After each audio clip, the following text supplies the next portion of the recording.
you got re-engaged with Eastern kind of in the 90s, I guess. How did that happen?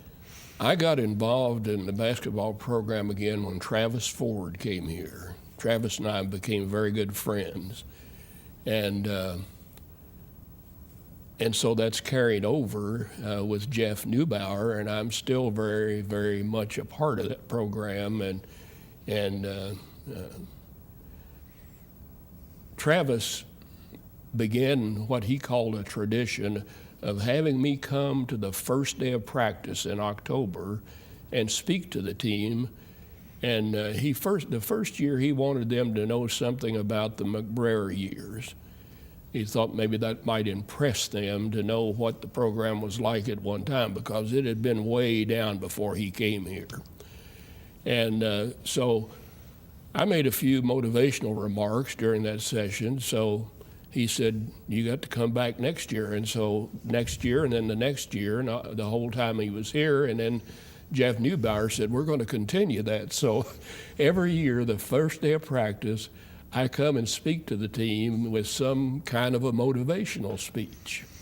Okay, now tell us about the McBrayer Reunions. How did those start? What happens at those meetings? Just say as much about that as you can think of. Okay, let's go back just a bit.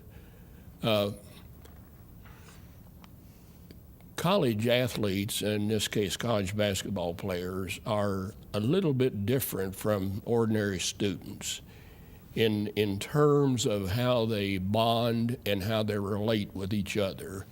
Here we are coming to college, probably coming away from home for the first time in our lives. We're thrown together, and we room together, we practice and play together. We're with each other when times are good, when times are bad. We're with each other when we're tired after a grueling practice. We're with each other after we've won a big game and celebrate. We're with each other after we've lost a game that we shouldn't have lost. We're with each other when they have personal problems, when a family member dies or something like that. There is a bond that's developed there that's hard to explain. I would say this. I knew guys that I played basketball with better than I knew my own dear brother, and my brother and I were very close. He died suddenly during this past year. But we just knew each other so well. Now, after we got out of school,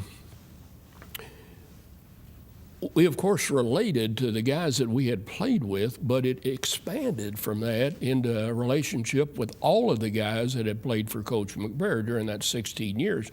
Obviously, I didn't play with the guys that were here later on, but I know all of them. I know them very well. And so there's that extended bond there that caused us to say we're going to start having a reunion.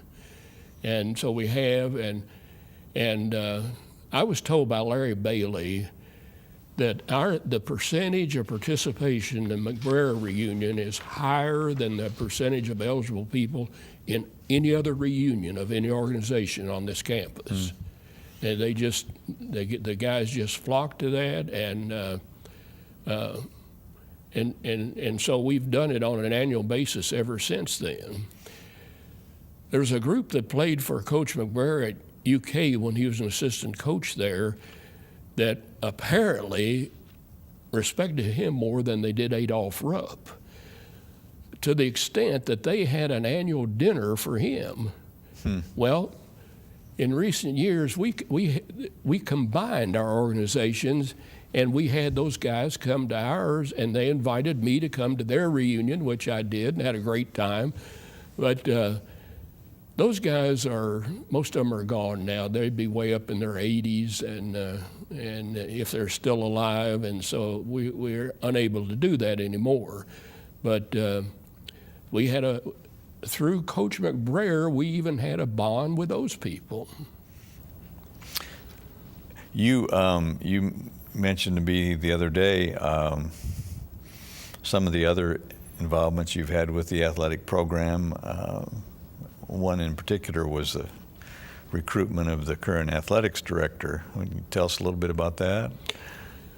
Well, the president at that time, Joanne Glasser, asked me to be a part of a committee as the alumni representative to interview and recommend an athletic director.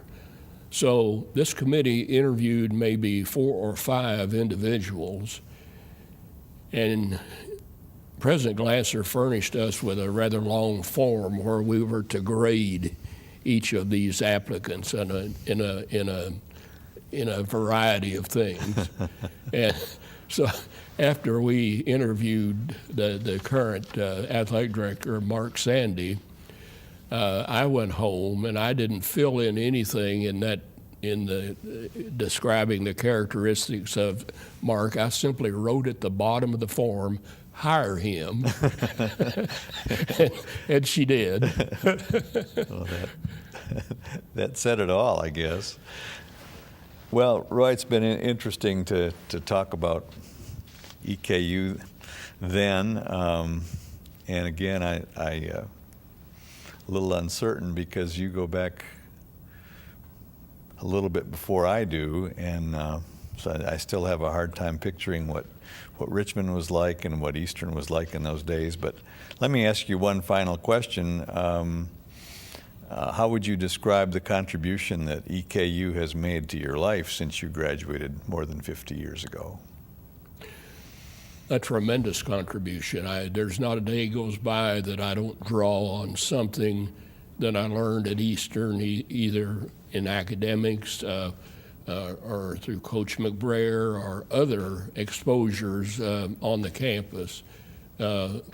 I just learned so many things, and I have such respect for Eastern, and I am proud to call myself a graduate of Eastern and have supported her in any way I could and will continue to do so. Well, we certainly appreciate that, and your support has been important to the Alumni Association, to the basketball program in particular. So thank you for being here. We've been with Roy Allison, former president of the EKU Alumni Association, and perhaps more important than that, one of the Coach McBrayer people over the years. Thank you for joining us on EKU Then and Now. Please join us on our next program.